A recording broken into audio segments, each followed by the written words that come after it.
دوسری کہانی احمد، یہ 3 دوست ہیں اور بڑا آؤٹنگ کا بڑا شوق ہے. ہاں، اور گن شاٹ شکار جو ہوتے ہیں، خرگوش کے، مرغابی کے جو شکار ہوتے ہیں، یہ گن سے ہوتے ہیں. ہاں جی، شارٹ گن سے. تو یہ 3 دوست ہیں، یہ نکل گئے اپنی جیپ لے کے شکار پہ. کہاں گئے؟ یہ ساکران گئے. ہمارے بلوچستان سے ٹچ ہوتا ہے، ساکران ایک ایریا ہے پاکستان میں، کیونکہ وہ جنگلی علاقہ ہے، جنگل، ٹوٹل جنگل ہے. تو یہ وہاں چلے گئے پلان کر کے، تینوں دوست پکنک کے موڈ سے یہ ساکران گئے. شکار کریں گے خرگوش کا، مرغابی کا، گن سے.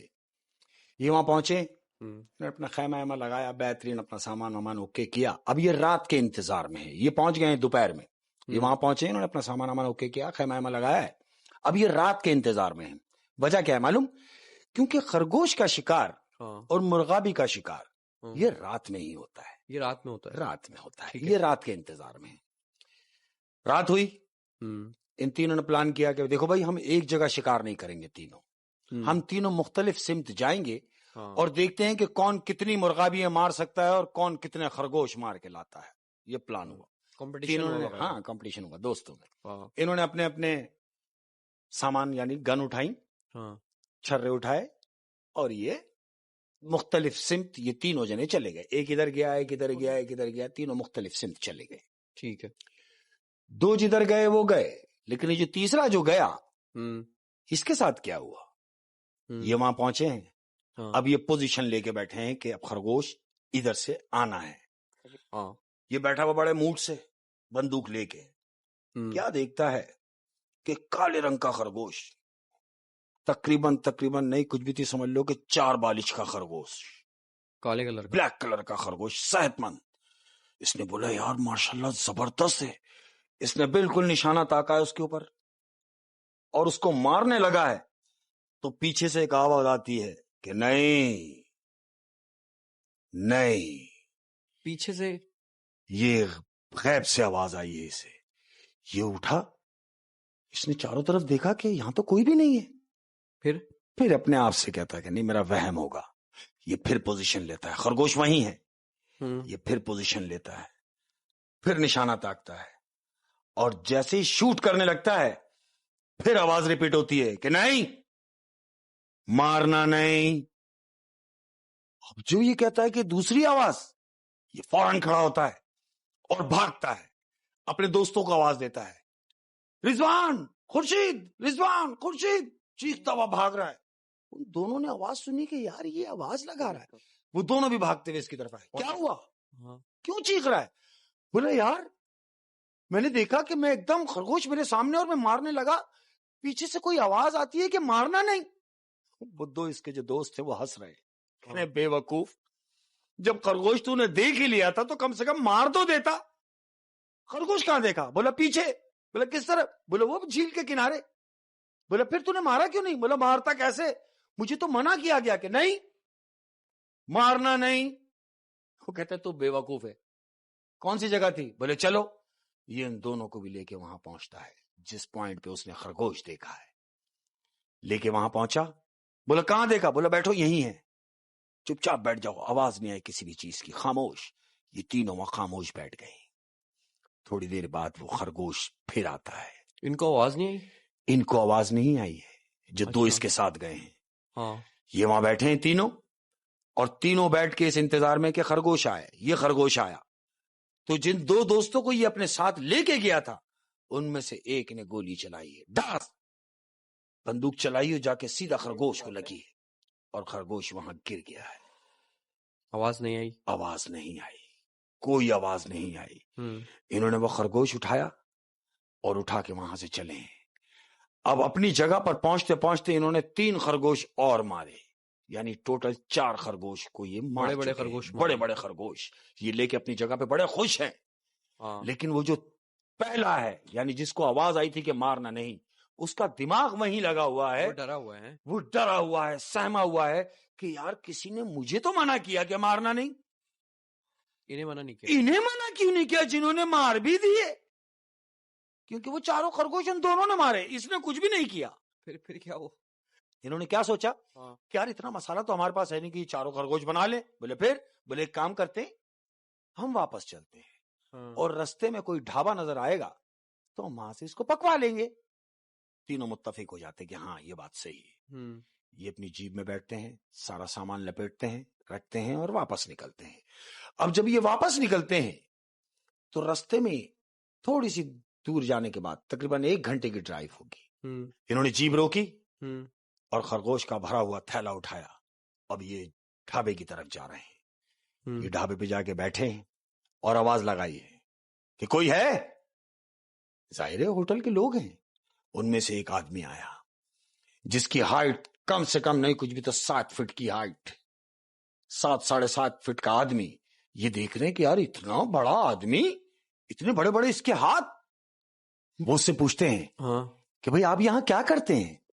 اس نے کہا کہ میں یہاں کھانا پکاتا ہوں. باورچی تھا. اس نے کہا اچھا اگر تم کھانا پکاتے ہو تو بھئی ہم خرگوش شکار کر کے لائے ہیں, کیا تم پکا دو گے؟ وہ کہتا ہے کیا لائے ہو شکار کر کے؟ کہہ رہا خرگوش. بولا مجھے دکھاؤ تو صحیح دیکھوں کہ مجھے کتنا مسالہ چاہیے ہوگا. وہ کہتا ہے ہاں دیکھو. وہ تھیلا اس کے پاس رکھ دیتے ہیں. وہ تھیلا دیکھتا ہے, جو آدمی آیا ہے تھیلا کھول کے دیکھتا ہے. وہ کہتا تم پاگل ہو گئے ہو, مجھ سے زندہ خرگوش پکانے کے لیے کہہ رہے ہو؟ تو وہ تینوں ایک زبان ہو کے کہتے ہیں بولے پاگل تم ہو گئے ہو, ہم شکار کر کے لائے ہیں, خرگوش مرے ہوئے ہیں. وہ کہتا ہے پاگل ہو گئے ہو. وہ تھیلے میں ہاتھ ڈالتا ہے, ایک خرگوش نکالتا ہے اور زمین پہ رکھتا ہے. کہتا ہے دیکھو یہ زندہ ہے. اس کو چھوڑتا ہے, وہ خرگوش بھاگتا ہے. اسی طریقے سے وہ دوسرا خرگوش نکال کے زمین پہ رکھتا ہے, وہ بھی بھاگتا ہے. چاروں خرگوش زمین پہ رکھا اور چاروں کے چاروں بھاگ گئے. یہ تینوں دنگ ہیں, لیکن یہ پریشان ہے کہ ہم نے خود گولیاں ماری ہیں, ان میں سے خون نکلا ہے. اور وہ لمبی گاڑی چلا کے آئے, اگر خرگوش زندہ ہوتے تو اسی وقت ہلنا شروع کر دیتے. بالکل مردہ لائے ہیں, لیکن وہ یہ دیکھ کے پریشان ہے کہ یہ چاروں خرگوش زندہ حالت میں اسی جنگل کی طرف بھاگے ہیں. چاروں اسی جنگل کی طرف جہاں سے وہ آ رہے تھے. یہ لوگ آئے ہیں جنگل کی طرف ہی, وہ چاروں بھاگے ہیں. یہ ایک دوسرے کو دیکھ رہے ہیں کہ یہ کیا. تو جانتے ہو وہ شخص کیا بولا؟ بولا تم نے شکار کہاں کیا؟ بولا ہم نے شکار کیا یہ 1 گھنٹے کی ڈرائیو پہ. 1 گھنٹے کی ڈرائیو پہ ہم یہاں پر پہنچے ہیں اور ہم نے 1 گھنٹے پہ وہاں جو جھیل ہے ہم نے وہاں پہ شکار کیا ہے. تو کہتا ہے تم نے وہاں پر شکار کیا جھیل کے پاس, تو تمہیں وہاں کسی نے روکا نہیں؟ تو وہ جو 2 ہیں وہ کہتے ہیں نہیں, روکتا کیسے, وہاں تو کوئی بھی نہیں تھا اور ہمیں کسی نے نہیں روکا. تو وہ شخص کہتا ہے کہ تمہیں نہیں روکا, لیکن اس سے پوچھو, اپنے اس دوست سے پوچھو کیا اسے بھی منع نہیں کیا؟ وہ تیسرے والے کو کیونکہ آواز آئی تھی جو پہلے جس کو آواز آئی تھی تو وہ کہتا ہے کہ ہاں ٹھہرو, مجھے منع کیا تھا. بولے کیا؟ مجھے منع کیا تھا کہ مارنا نہیں. وہ کہتا اس کے باوجود تم نے شکار کیا؟ وہ کہتے ہیں ہاں کیا. تو یہ تینوں دوستوں میں سے ایک سرگوشی کرتا ہے برابر والے سے کہ سن, ہم جب یہاں سے گزرے تھے وہاں جانے کے لیے جگہ اپنے پوائنٹ پہ شکار پر, تو تجھے یاد ہے کہ یہ ڈھابا نہیں تھا, یہاں کوئی ہوٹل نہیں تھا. اور جب واپسی آئے تو یہ ہوٹل ڈھابا نظر آیا ان کو, اور جب ہم ریٹرن آئے ہیں تو یہ ڈھابا نظر آ رہا ہے. تو جس کو وہ بتا رہا ہے وہ اس سے کہتا ہے کہ نہیں یار تیرا وہم ہوگا, ہو سکتا ہے ہمارے دماغ میں نہیں ہو, ہم گزر گئے اور یہ ہوٹل ہو. کہتا نہیں مجھے یاد پڑتا ہے کہ یہ ہوٹل نہیں تھا. تو جو کک تھا یعنی باورچی, وہ ان سے پوچھتا ہے کہ تمہیں جب کسی نے منع کیا تھا کہ مارنا نہیں, تو اس کے باوجود تم نے کیوں مارا؟ تو وہ جس کو آواز آئی تھی وہ کہتا ہے میں نے نہیں مارا, انہوں نے مارا. تو کہتا ہے تیرا کام تھا ان کو بتانا کہ یہاں مت مارو. تو کہتا ہے یہ سب باتیں تم کیسے کہہ رہے ہو؟ اسے کیسے پتا؟ وہ کہتا ہے اس سے کہہ رہا ہے باورچی سے, یہ تینوں پوچھ رہے ہیں کہ یہ سب باتیں تم کیوں پوچھ رہے ہو؟ کہہ رہا ہے کیوں نہ پوچھوں, کہ جس نے تمہیں منع کیا تھا کہ نہیں مارنا نہیں, وہ میں تھا. یہ تینوں اس کو دیکھتے ہیں, کہتے ہیں لیکن اگر وہ تم تھے, ہم تو 1 گھنٹے کی ڈرائیو سے یہاں پہنچے ہیں, تو تم ہم سے پہلے یہاں کیسے پہنچے؟ کہتا کہ جاننا چاہتے ہو؟ تو لو دیکھو.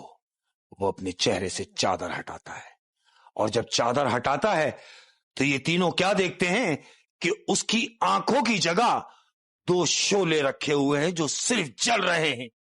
یہ تینوں ایک دوسرے کو چپٹ جاتے ہیں کہ یہ کیا؟ وہ جن تھا. وہ جن تھا. وہ جن تھا جس نے ان کو روکا کہ نہیں مارنا نہیں، اس کے باوجود انہوں نے مارا. جانتے ہو باورچی ان سے کیا کہتا ہے؟ کیا؟ کہ جتنی جلدی ہو سکے یہ علاقہ چھوڑ دو ورنہ تمہارے حق میں بہت برا ہوگا. یہ تینوں اپنی جیپ میں بیٹھتے ہیں اور سر پر سلف مارتے ہیں اور گاڑی دوڑا رہے ہیں. ہاں. انہوں نے گاڑی دوڑائی ہے. ہاں. ان میں سے ایک دوست نے پیچھے گھوم کے دیکھا ہے. پیچھے گھوم کے دیکھتا ہے تو نہ تو وہ ڈھابا نظر آتا ہے نہ کہیں وہ باورچی نظر آتا ہے، کچھ بھی نہیں. صرف وہاں پر کوڑا جنگل ہے احمد، پیچھے کچھ بھی نہیں ہے. ان کی سمجھ میں آ گیا کہ یہ جہاں ہم رکے تھے یہ بھی انسان نہیں تھے، یہ سارے جن تھے احمد. یہ جان بچا کے نکلے ہیں. ہاں. یہ جو مجھے کہانی سمجھ آئی ہے ہاں. وہ یہ کہ انہوں نے جہاں جا کے شکار کیا ہاں وہاں پہ جو ان کے پیچھے آواز دی جی وہ ایک جن تھا. بالکل تھا.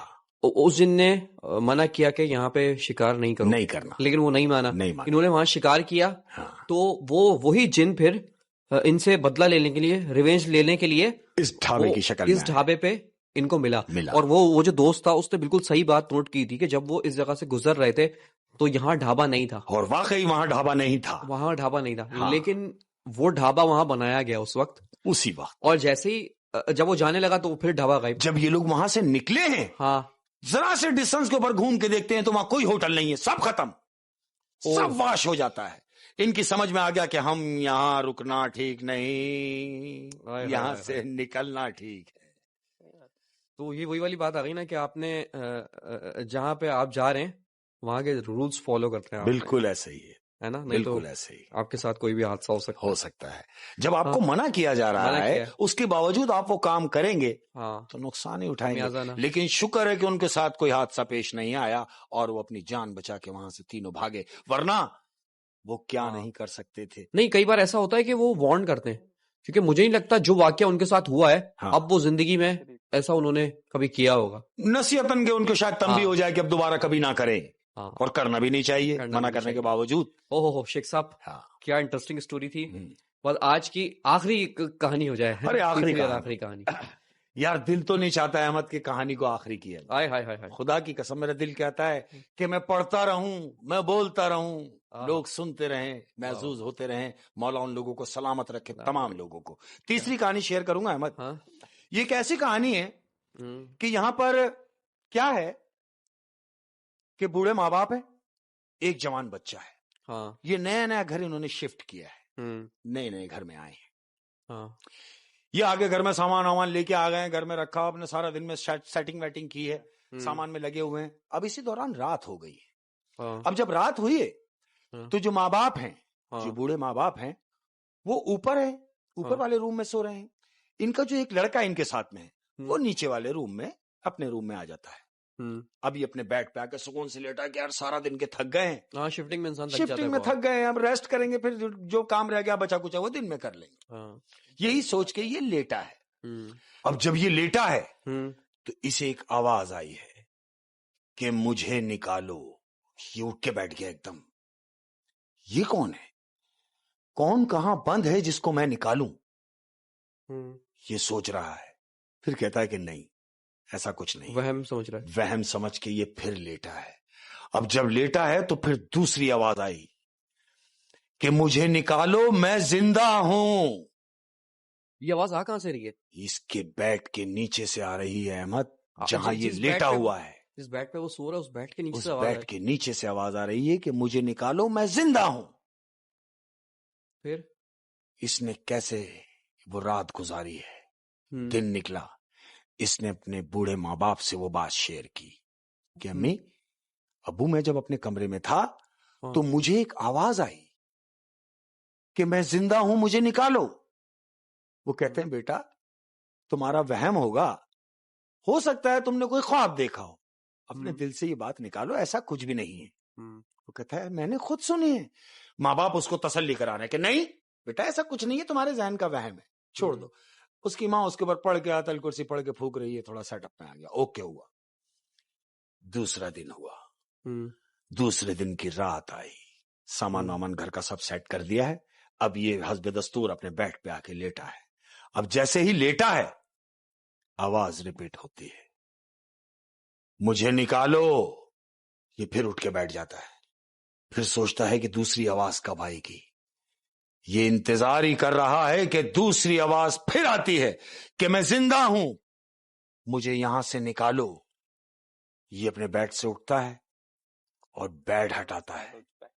جب بیڈ ہٹاتا ہے تو دیکھتا ہے وہاں تو بالکل زمین، ایسا کچھ بھی نہیں، تو یہ آواز کہاں سے آ رہی ہے؟ اب یہ ٹوٹل اپنا کانسنٹریٹ اس زمین کی طرف لگایا ہوا ہے اور کان لگا کے زمین پہ لیٹ گیا ہے. تو اچانک اس کو ایک آواز پھر آتی ہے کہ میں نے کہا کہ مجھے نکالو، میں زندہ ہوں. یہ کسی بوڑھی عورت کی آواز ہے. احمد اس نے اپنے ماں باپ کو نہیں بتایا؟ بتایا ہاں، کہ کمرے میں. اب دن نکلا، ہاں، اس نے وہ رات بھی گزاری. ہاں، بیڈ کو سائڈ پہ کیا ہوا ہے، صبح کا انتظار کرتا ہے. صبح ہوئی، یہ اپنے باپ کو جا کے بتاتا ہے کہ ابو میں نہ کہتا تھا آپ سے کہ مجھے آوازیں آ رہی ہیں. کہتا بیٹا تمہارا وہم ہوگا. کہتا میرا وہم نہیں، آپ میرے روم میں آؤ. وہ اپنے ماں باپ کو روم میں لے کر آتا ہے. کہتا دیکھیں میں بیڈ پہ لیٹا ہوا تھا اور بیڈ کے نیچے سے آوازیں آ رہی تھی، میں نے بیڈ بھی ہٹا دیا، یہاں تو کچھ بھی نہیں ہے. اس کا باپ بولتا ہے کہ میں نہ کہتا تھا تمہارا وہم ہوگا. کہتا نہیں ابو، ایک کام کیجیے، آج آپ میرے کمرے میں ہی سوئیں گے، آج کی رات آج میرے کمرے میں گزاریں گے آپ، تاکہ جو بھی کچھ ہے آپ کو پتا چلے. میں اگر آپ سے کہہ رہا ہوں تو آپ کو بلیو نہیں ہو رہا. وہ کہتا ہاں بیٹا چلو میں تمہارا یہ شک بھی دور کر دیتا ہوں. اس کا باپ اس روم میں رات کو رکتا ہے. بیٹا صوفے پہ سو رہا ہے، باپ اس کا بیڈ کے اوپر ہے. رات ہوئی، حسب دستور وہ آواز آتی ہے احمد کہ مجھے نکالو، میں زندہ ہوں، میں زندہ ہوں. اس کا باپ اٹھ کے بیٹھ جاتا ہے. اب انہوں نے بھی اپنے کانوں سے سن لیا ہے. بیٹے کو دیکھتے ہیں، بیٹے کا ہاتھ پکڑتا ہے اور کمرے سے باہر لے جاتا ہے. کہتا ہے ہاں میں سمجھ رہا تھا کہ تمہارا وہم ہے، لیکن نہیں، یہ وہم نہیں ہے، یہ حقیقت ہے کہ یہاں کچھ ہے، مگر ایسا کیا ہے کہ جو ہمیں پتا چلے کہ وہ کیا چیز ہے. دن نکلا. اس کا بیٹا کیا کہتا ہے کہ ابو کیوں نہ ہم اڑوس پڑوس سے پتا کریں کہ یہاں خدا نہ خواستہ ایسا تو نہیں کہ کوئی حادثہ ہوا ہو. کہتے ہاں تم نے صحیح کہا کہ یہاں پہ کون رہتا تھا، پتہ کون پہلے رہتا، مطلب انویسٹیگیشن شروع تو کریں. جی یہی کنفرم کرنے کے لیے وہ پڑوسی کا دروازہ بجاتا ہے. پڑوسی باہر آتا ہے. السلام علیکم. وعلیکم السلام. جی فرمائیے. کہتا ہے جی ہم آپ کے پڑوس میں نئے شفٹ ہوئے ہیں اور آپ سے کچھ معلومات چاہتے ہیں. وہ کہتا ہاں پوچھیے میں بتاؤں گا. کہتا ہم یہ بتائیے مجھے کہ ہم سے پہلے یہاں کون لوگ رہتے تھے. تو وہ پڑوسی اس کو بتا رہا ہے لڑکے کو کہ بھائی تم سے پہلے یہاں 2 میاں بیوی اور ایک بوڑھی عورت یعنی ساس، اس کی بیوی کی ساس، لڑکے کی ماں، یہ 3 لوگ یہاں رہتے. بولے وہ لوگ کہاں گئے؟ کہتا بھائی وہ لوگ تو ٹائم ہو گیا، وہ تو لاہور شفٹ ہو گئے. کہتا لاہور شفٹ ہو گئے؟ تو آپ یاد کریں کہ اس گھر میں خدا نہ خواستہ کوئی حادثہ ہوا ہو یا کوئی خودکشی کا معاملہ ہوا ہو یا کوئی ایسی بات کہ جو غیر معمولی ہو، کیونکہ ہم تو یہاں نئے آئے ہیں، ہمیں پتا نہیں ہے، ہم اس لیے آپ سے کنفرم کر رہے ہیں. تو پڑوسی کہتا ہے ایسا کچھ بھی نہیں ہے، آپ کا وہم ہے، آپ بے دھڑک رہ سکتے ہیں، آپ رہیں. یہ سوچتا ہے یار یہ تو پڑوسی ہے، جب اس کے علم میں نہیں تو کس کے علم میں ہونا چاہیے. یہ مایوس ہو کے مڑتا ہے، اب اپنے گھر کے لیے جا رہا ہے. پڑوسی اندر جاتا ہے، دروازہ بند کر لیتا ہے. یہ اپنے گھر کے لیے مڑا تو پیچھے سے اس کو آواز آتی ہے سنو. یہ پیچھے گھوم کے دیکھتا ہے تو وہی پڑوسی جس کے پاس سے یہ آ رہا ہے وہ اس کو بلاتا ہے اور کہتا ہے ہاں ایک بات جو غیر معمولی ہے اور جو میں تمہیں بتانا ضروری سمجھتا ہوں، جب تم نے اتنا اصرار کیا ہے تو سنو کہ یہ بتانا ہے کہ جس وقت جو تم سے پہلے یہاں رہتے تھے، جب لوگ یہاں سے وہ گھر خالی کر رہے تھے اور جب وہ یہاں سے جا رہے تھے، ان کے جاتے وقت ان کی بوڑھی ماں ان کے ساتھ نہیں تھی، جبکہ ان کے ساتھ ہی رہتی تھی. ان کے ساتھ ہی رہتی تھی. تو یہ پوچھتا ہے کہ آپ نے ان سے پوچھا نہیں کہ ان کی ماں کہاں ہے؟ کہہ رہا ہم نے پوچھا. پڑوسی کہہ رہا ہے کہ ہم نے ان سے پوچھا کہ بھئی آپ کی والدہ نظر نہیں آ رہی.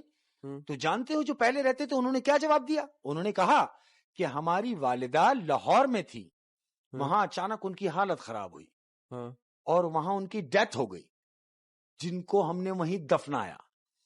تو ہم پڑوسی ہونے کے ناطے ان سے اظہار افسوس کیا کہ ہمیں بڑی تکلیف ہوئی, آپ کی والدہ کی ڈیتھ ہو گئی. بہرحال اس بات کو ذہن میں رکھیں کہ جب وہ یہاں سے گئے تو ان کی ماں ان کے ساتھ نہیں تھی. پھر وہ کہتا ہے تو پھر میں کیا سمجھوں؟ کہتا ہے نہیں, سمجھنے کی تو بات ہی نہیں ہے, جو بات ہم نے دیکھی وہ ہم نے تم سے شیئر کی, آگے مجھے نہیں معلوم. یہی سوچ کے اپنے گھر کی طرف جا رہا ہے. اب اس کے دماغ میں ہے کہ بوڑھی ماں کو وہ چھوڑ گئے تھے, لیکن وہ تو کہہ رہے ہیں کہ وہ تو مر گئی. اب کیا کرتا ہے کہ یہ بات اپنے باپ سے جا کے شیئر کرتا ہے کہ میں نے پڑوسی سے پوچھا ہے, تو پڑوسی نے مجھ سے یہ کہا کہ جب یہ یہاں سے جا رہے تھے تو ان کی والدہ ان کے ساتھ میں نہیں تھی. اس کے باپ کو ڈاؤٹ ہوتا ہے. وہ ایک عالم کے پاس جاتا ہے, وہ عالم کو لے کے اپنے ساتھ گھر میں آتا ہے کہ ذرا دیکھیں کہ یہ معاملہ کیا ہے, کہ یہ معاملات کیا ہیں. وہ عالم بولتا ہے کہ آپ کمرے سے باہر چلے جائیں. ان دونوں کو کمرے سے باہر بھیجتا ہے, کمرہ بند کرتا ہے اور 1 گھنٹہ گزارتا ہے اس کمرے میں. وہ عالم جو آیا ہے اکیلا, 1 گھنٹے کے بعد دروازہ کھولتا ہے کمرے کا, تو وہ دونوں کمرے کے باہر بیٹھے ہیں. پوچھتے ہیں جی کیا دیکھا آپ نے؟ کہہ رہا ہے میں نے دیکھا بھی, محسوس بھی کیا اور مجھے اندازہ بھی ہو گیا. دونوں مل کے پوچھتے ہیں کہ کس بات کا؟ کہتے ہیں کہ جس بیڈ پہ تم لیٹتے ہو اس بیڈ کے نیچے ایک لاش دفن ہے. یہ دونوں صوفے سے کھڑے ہو جاتے ہیں, کہتے ہیں لاش دفن ہے؟ جس بیڈ پہ یہ سوتا اسی کے نیچے ایک لاش کو دفنایا گیا. یہ ایک لاش کے اوپر سو رہا تھا, اس کو معلوم بھی نہیں. پھر کہتے ہیں پھر یہ کہ اب اس لاش کو جو یہ غلط دفن ہے اس کو صحیح جگہ دفنانا پڑے گا جو اس کی جگہ ہے, یعنی قبرستان میں. بولا پھر کیا کریں؟ بولا بھئی آپ انویسٹیگیشن کرائیں, پولیس کو اطلاع دیں تاکہ یہ پورا کام کیا جائے. اس کی انویسٹیگیشن کی جائے کہ اس کے نیچے کون دفن ہے اور اس کو یہاں کیوں دفنایا گیا. Very good. وہ یہی کرتے ہیں کہ جا کے تھانے میں اطلاع دیتے ہیں, پولیس آتی ہے, حسب دستور قبر کشائی ہوتی ہے. قبر سے جب دیکھا گیا تو قبر سے ایک بوڑھی عورت کی لاش نکل رہی ہے. پولیس کو تشویش ہوتی ہے کہ یہ لاش کو یہاں کیوں دفنایا گیا. اس لاش کو اس کی جگہ پہ پہنچایا گیا, یعنی قبرستان میں اس کو دفنایا گیا. اب انویسٹیگیشن یہ ہوئی کہ اس کو یہاں کیوں دفنایا گیا تھا. جو لوگ یہاں سے گھر چھوڑ کے گئے تھے ان کا پتہ کیا جاتا ہے. وہ دونوں میاں بیوی الگ رہ رہے ہیں کہیں, ان دونوں کا پتہ چلتا ہے. پولیس ان دونوں کو پکڑ لیتی ہے. پکڑنے کے بعد ان سے معلوم کیا جاتا ہے کہ بھائی یہ بتائیے کہ یہ جو بوڑھی عورت گھر میں دفنائی گئی, جو تمہاری ماں تھی, لڑکے کی ماں تھی, اسے گھر میں کیوں دفنایا گیا؟ اس کو اس کی مٹی یعنی قبرستان میں کیوں نہیں دفنایا گیا؟ تو جانتے ہو وہ کیا جواب دیتا ہے؟ وہ جواب دیتا ہے کہ انہوں نے ہمیں اتنا بیزار کر دیا تھا. ہائے اولاد, ہائے. کہتا ہے ان کے بڑھاپے نے ہمیں اس قدر تھکا دیا تھا کہ ہم ان کی خدمت کرتے کرتے تھک گئے تھے, اور یہ مر نہیں رہی تھی. جب ہم نے انہیں دفنایا تھا تو یہ مری بھی نہیں تھی, ان کی سانسیں باقی تھی, لیکن ہم نے یہ سوچ کے ان کو دفنا دیا کہ کب تک سہیں گے. یعنی کبھی کبھی ایسی حالت ہوتی ہے پیشنٹ کی کہ ڈاکٹر جواب دے دیتا ہے اور وہ اسی پوزیشن میں چلے آتا ہے, یا تو اگر افورڈ نہیں کر سکتے تو پھر جتنی اس کی سانسیں بچی ہیں اتنی زندگی تو اس نے جینی ہوتی ہے. بالکل, لیکن کیونکہ اس کی بیوی اور اس کے بیٹے نے اسے جان چھڑانے کے لیے سوچا کیا لوگوں کو یہ تو مر نہیں رہی, یعنی یہ سوچ کے کہ یہ مریں گی کب, ہم دفنائیں گے کب. اس کی کچھ سانسیں باقی تھیں جو بڑی بی کو اسی کمرے میں دفنا دیا گیا. زندہ ہی دفنا دیا. ہائے, زندہ دفنا دیا گیا. اور جب زندہ دفنا دیا گیا تو وہ خاتون کی وہ لاش وہ تو مٹی ہو گئی, لیکن وہ بھٹک رہی ہے کہ مجھے میری جگہ پہنچاؤ, میں زندہ ہوں, مجھے نکالو. یا تو جب وہ اس کو دفنایا گیا تھا تو وہ زندہ تھی احمد، زندہ تھی، اور شاید جنہوں نے ان کے ساتھ ایسا کیا آئے وہ ان کو سزا دلوانا چاہتی تھی. بالکل ایسے ہائے ہائے اور سزا ہوئی، ظاہر سی بات ہے جب یہ دونوں حقیقت کو پتہ سزا چلی. ہوئی کیونکہ دونوں اس جرم میں برابر کے شریک تھے. بیوی کے کہنے میں آ کے میاں نے وہ ایسا عمل کیا کہ کوئی بھی اولاد اپنی ماں کے ساتھ نہیں کر سکتی.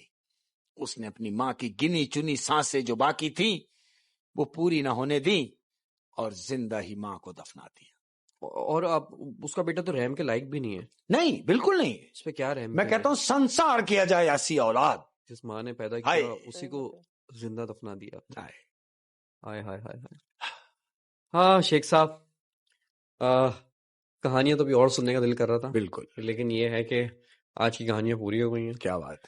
تو اب نیکسٹ ویک کا ہم انتظار کریں گے انشاءاللہ العزیز، کیونکہ لوگوں کی بڑی ڈیمانڈ ہے کہ شیخ صاحب کو بلایا جائے. یہ سب اب ہم نے یہ فیصلہ کر لیا کہ شیخ صاحب ہر ویک آئیں گے، ہے نا؟ ہر ویک شیخ صاحب آ رہے ہیں، بالکل آئیں گے. اور اگر آپ کے ذہن میں بھی اگر کوئی کہانی ہے جو آپ شیخ صاحب کی زبانی سننا چاہتے ہیں، کوئی بھی کہانی آپ نے کسی سے سنی ہے یا پھر کوئی ایسا قصہ آپ کے بچپن کا قصہ، آپ کے کسی عزیز و اقارب کا قصہ، کوئی بھی قصہ آپ سننا چاہتے ہیں تو آپ نے ہم لوگوں سے شیئر کرنا ہے میری زبانی، ہے نا؟ ہاں شیخ صاحب کی زبانی. بالکل. میرا دل کرتا ہے احمد کہ یہ جو پیار کرنے والے لوگ ہیں ہاں یہ بڑے نصیبوں سے ملتے ہیں. واہ واہ، یہ جو پیار کرنے والوں کا گلدستہ ہے یہ بڑی مشکل سے جمع ہوتا ہے، اور پھر جو اس کی خوشبو نکلتی ہے احمد، جو نکل رہی ہے اس خوشبو سے جو ہم الحمدللہ فیضیاب ہو رہے ہیں. اور ایسا ہی نہیں کہ پاکستان آپ کی سٹوری سن رہا ہے بلکہ ہمارا پڑوسی ملک جو انڈیا میں، وہاں سے بھی لوگوں کا پیار نکل کر آ رہا ہے. بڑا پیار. انڈینز کا بھی ہم بہت شکریہ ادا کرتے ہیں، پاکستان کا بھی ہم بہت شکریہ ادا کرتے ہیں، اور جہاں جہاں اس کے علاوہ دبئی، سعودی میں